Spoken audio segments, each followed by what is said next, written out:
नमस्कार बच्चों, स्वागत है आपका आप ही के चैनल पे। और आज के वीडियो में हम बात करने वाले हैं कि कौन से वो फैक्टर्स हैं, कौन से वो पैरामीटर्स हैं जो डिसाइड करने वाले हैं कि आप क्लास 10th आपके इस क्रूशियल ईयर में 95% या अबो 95% ला सकते हैं या नहीं ला सकते। तो इसमें सबसे पहला आता है आपका अप्रोच कैसा रहेगा, आप किस माइंडसेट के साथ प्रिपरेशन कर रहे हैं। देखिए, अगर आप पॉजिटिव माइंडसेट के साथ प्रिपरेशन कर रहे हैं, ठीक है, अगर आपका माइंडसेट पॉजिटिव है, पॉजिटिव अप्रोच के साथ आप जा रहे हैं, तो चीजें आपको अपने साइड में लगेंगी, आपको चीजें अचीवेबल लगेंगी।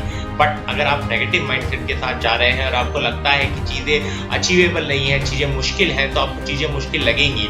फॉर एग्जाम्पल, अगर आपको लगता है कि फिजिक्स का कोई टॉपिक हार्ड है तो वो आपको हार्ड लगने लगेगा। अगर आप मानते हैं कि वो न्यूमेरिकल आपसे सॉल्व नहीं होगा तो न्यूमेरिकल आपसे सॉल्व नहीं होगा, तो आप क्या कर सकते हैं। देखिए, सफर लंबा है, टारगेट्स बहुत बड़े हैं, तो आप क्या कीजिए, छोटे छोटे टारगेट्स में से स्प्लिट कीजिए, उन टारगेट्स को अचीव कीजिए, सेलिब्रेट कीजिए एंड देन मूव ऑन कर जाइए नेक्स्ट टारगेट की तरफ।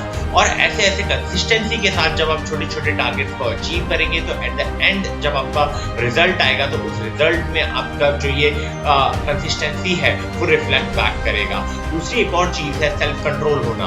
आपका आपके ऊपर सेल्फ कंट्रोल होना काफी इंपॉर्टेंट है, बिकॉज डिस्ट्रैक्शंस काफी आएंगे। इस पूरे प्रिपरेशन का जो फेज होगा उसमें काफी सारे डिस्ट्रैक्शंस आएंगे। आप यूट्यूब में शॉर्ट्स देख लेंगे, इंस्टाग्राम पे रील देख लेंगे, बिकॉज पढ़ाई तो ऑनलाइन ही कर रहे हो, आप यूट्यूब से वीडियो देख रहे हो, तो वही जहां वीडियो देखने जा रहे हो बाजू में शॉर्ट देख लिया, रील देख लिया, तो टाइम कहां चला जाएगा वो आपको पता नहीं चलेगा। तो एक सेल्फ कंट्रोल रहना काफी ज्यादा आपके लिए इंपॉर्टेंट हो जाता है। अगर आप में सेल्फ कंट्रोल है तो आप काफी हद तक वो बैटल जीत जाएंगे, बिकॉज टाइम सेव होगा। और जो दूसरा हमारा पॉइंट है वो यही है कि टाइम मैनेजमेंट, टाइम मैनेज कर पाना। अगर आप टाइम मैनेज कर पा रहे हो तो आप ये रेस जो है, रेस टू 95 अबोव 95%, ये रेस आप जीतोगे। ठीक है, अब काफी बच्चों का कंप्लेन आता है या काफी बच्चों की शिकायत रहती है कि यार टाइम नहीं रह पाता, प्रिपरेशन के लिए हमारे पास टाइम नहीं रह पाता। वो टाइम क्यों नहीं रह पा रहा? क्योंकि हम वो टाइम को मैनेज नहीं कर पाते। आप कह रहे हो कि टाइम नहीं रह रहा क्योंकि हम स्कूल जा रहे हैं, उसके बाद हम कोचिंग जा रहे हैं, आते हैं, उसके बाद टाइम ही नहीं मिलता। तो ये रीजन नहीं है, रीजन ये है कि आप टाइम अच्छे से मैनेज नहीं कर पा रहे हो।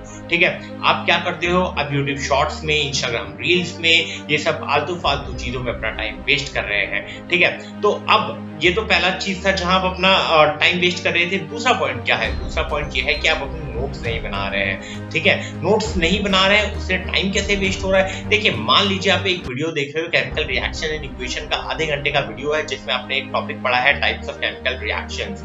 आधे घंटे में आपने वो पढ़ा है, बट आपने उसके नोट्स नहीं बनाए हैं। ठीक है, आपकी शॉर्ट टर्म मेमोरी में वो कंसेप्ट अच्छे से है, बट एग्जाम के टाइम पे, एग्जाम से आपने 30 दिन पहले पढ़ा है, तो एग्जाम के टाइम पे जब आप वो कंसेप्ट याद करोगे तो आपको याद रहेगा नहीं अच्छे से।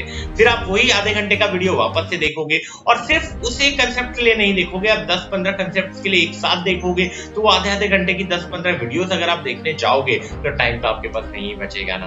तो अगर आप स्टार्टिंग में वो वीडियो देख रहे हैं एंड उसके साथ साथ आप नोट्स बनाते जा रहे हैं, तो at the end of the time जब एग्जाम का टाइम आ रहा है तो आप क्या करेंगे, आप वो वीडियो देख लेंगे, आप वो नोट्स पढ़ लेंगे, वो नोट्स पढ़ेंगे और आपको वो कंसेप्ट याद होगा। और कैसे याद होगा? क्योंकि आप रेगुलर टाइम पे रिवीजन भी करते जा रहे हैं। तो नोट्स भी बनाना है, साथ साथ रेगुलर इंटरवल पे रिवीजन भी करते जाना है, ताकि जो आपके शॉर्ट टर्म मेमोरी में है वही आपके लॉन्ग टर्म मेमोरी में भी रह जाएगा और एग्जाम के टाइम पे आपको ज्यादा मेहनत और मशक्कत नहीं करनी पड़ेगी। तो पहली चीज तो है कि नोट्स बनाइए। दूसरी चीज है वीडियो देखना कम कंज्यूम कर दीजिए। ठीक है, वीडियो कंज्यूम करना कम कर दीजिए।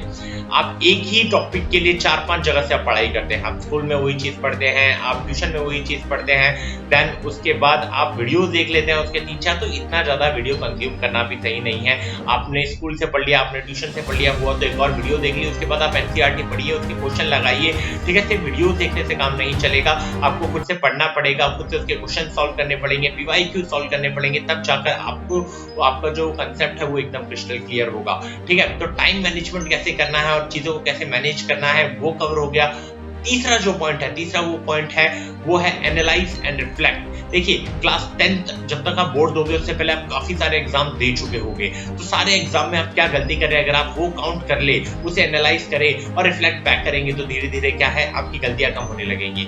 मान लीजिए यूटी 1 में आपके 40 में से 28 नंबर आ रहे हैं, तो वो 12 नंबर कहाँ गए? अगर उन 12 नंबर पे आपका काउंट है, मान लीजिए आपने एक न्यूमेरिकल गलत किया, तो फिर आप उस न्यूमेरिकल को देखिए, अच्छा मैंने ये न्यूमेरिकल ऐसे गलत किया था, तो आप उस न्यूमेरिकल को गलत अगली बार ना कीजिए। ठीक है, देख लीजिए आपने गलती कहाँ की थी। अक्सर बच्चे गलती क्या करते करते हैं कि वो न्यूमेरिकल जब हम सॉल्व करते हैं तो उस न्यूमेरिकल को हम सिर्फ ऊपर से देख लेते हैं, हम सॉल्व नहीं करते हैं, और एग्जाम में जब हम जाकर उसे सॉल्व करते हैं तो वो सॉल्व होता नहीं है, बिकॉज हम तो ऊपर से देखकर आ गए थे।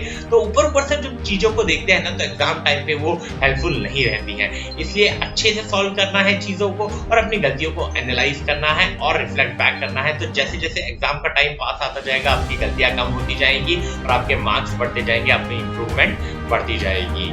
और चौथा जो पॉइंट है वो काफी इंपॉर्टेंट पॉइंट है, बिकॉज अगर आपका अप्रोच सही है, आप अच्छे से सारी चीजें कर रहे हैं, PYQ सॉल्व कर रहे हैं, मेहनत कर रहे हैं, कंसिस्टेंसी है, सेल्फ कंट्रोल है, बट अगर आपका हेल्थ और फिटनेस आपके साथ नहीं है तो एग्जाम टाइम पे मान लीजिए आप बीमार पड़ जा रहे हैं तो आप उतने अच्छे तरीके से डिलीवर नहीं कर पाएंगे। जितनी मेहनत की है अगर वो आप डिलीवर ही नहीं कर पाओगे तो आपका आउटपुट कैसे मिलेगा। इसलिए अपनी मेहनत और अपनी हेल्थ और अपनी फिटनेस पे आपको अच्छे से इन्वेस्ट करना है।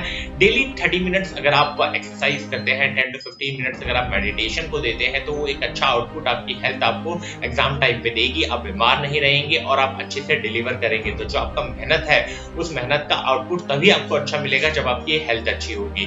ठीक है, तो हेल्थ एंड फिटनेस पे तो आपको ध्यान देना ही है। और एक और जो सबसे ज्यादा इंपॉर्टेंट फैक्टर हो जाता है वो ये रहता है कि आप प्रेशर कैसे हैंडल करते हैं। देखिए क्लास 10th है, क्लास 10th का हाइप भी उसी तरीके से क्रिएट किया गया है पब्लिक में। सब ये कहेंगे कि यार एग्जाम का जो पेपर है वो बाहर चेक होगा, पेपर बाहर से भी बनकर आएगा। क्लास 10th है, आपकी लाइफ का एक क्रूशियल ईयर है, ये आपकी लाइफ डिसाइड कर देगा और बहुत सारी चीजें आपको कही जाएंगी क्लास 10th को बहुत इंपॉर्टेंट बनाने के लिए। बट ये भी एक नॉर्मल साल ही है, बस चीजें इसलिए इंपॉर्टेंट है क्योंकि बोर्ड है, आपको एग्जाम बाहर देने जाना पड़ रहा है। देखिए बाहर भी टीचर आपको इन्विजिलेट करेगा, स्कूल में भी कोई टीचर आपको इन्विजिलेट कर रहा होगा, बाहर पेपर कोई और टीचर बना रहा होगा बट टीचर ही बना रहा होगा जो स्कूल में बनाता है। और प्रोबेबिलिटी ये है कि बाहर जो टीचर पेपर बना रहा होगा वो इजी भी आ सकता है और जो टीचर इन्विजिलेट करने आया होगा वो भी नॉर्मल टीचर ही होगा। तो डरने की कोई बात नहीं है। देखिए अपने डर पे अगर आप कंट्रोल रखोगे, ठीक है, चीजों को आप सिंपल वे में लो, सिंपल चीजें मानो कि ठीक है मुझे एग्जाम देना है, उस एग्जाम में बस मेरी प्रिपरेशन अच्छी होनी चाहिए। अगर मैं प्रिपरेशन अच्छी कर रहा हूँ और अच्छे तरीके से डिलीवर कर रहा हूँ तो ये सारी चीजें मायने ही नहीं रखती कि कहाँ मैं पेपर दे रहा हूँ और कहाँ से पेपर बन के आ रहा है। आप अच्छे से पढ़िए, ठीक है, PYQ सॉल्व कीजिए, जो बेसिक्स है वो सारे बॉक्स को टिक कीजिए। अगर आप सारे बॉक्स टिक कर रहे हैं तो ये तो फर्क ही नहीं पड़ता ना यार कि आप पेपर कहाँ दे रहे हैं, बोर्ड का एग्जाम है या कितना भी हार्ड पेपर आए, अगर आप कंसेप्ट पढ़ के आए हैं तो आपका क्वेश्चन पक्का बनेगा। तो ये सारी चीजें अगर आप through out the year in चीजों को अगर आप ध्यान रखेंगे तो at the end of the जब आपका बोर्ड का रिजल्ट आएगा, end of the year board का रिजल्ट आएगा तो उसमें रिफ्लेक्ट बैक होगा कि हाँ यार आपके 90 अबव 95 नंबर्स आ जाएंगे। लेकिन इन सारी चीजों को आपको थ्रू आउट द ईयर ध्यान रखनी पड़ेगी। ठीक है, तो ये वीडियो अगर आपको इन्फॉर्मेटिव लगती है तो प्लीज इसको अपने दोस्तों के साथ शेयर कीजिएगा, इस वीडियो को लाइक कर दीजिएगा, चैनल को सब्सक्राइब कर दीजिएगा, बिकॉज काफी सारे इंपॉर्टेंट वीडियोस आने वाली है। ठीक है, तो ये वीडियो अगर आपने यहाँ तक देख लिया तो प्लीज एक लाइक कर दीजिएगा। धन्यवाद, जय हिंद, वंदे भारत।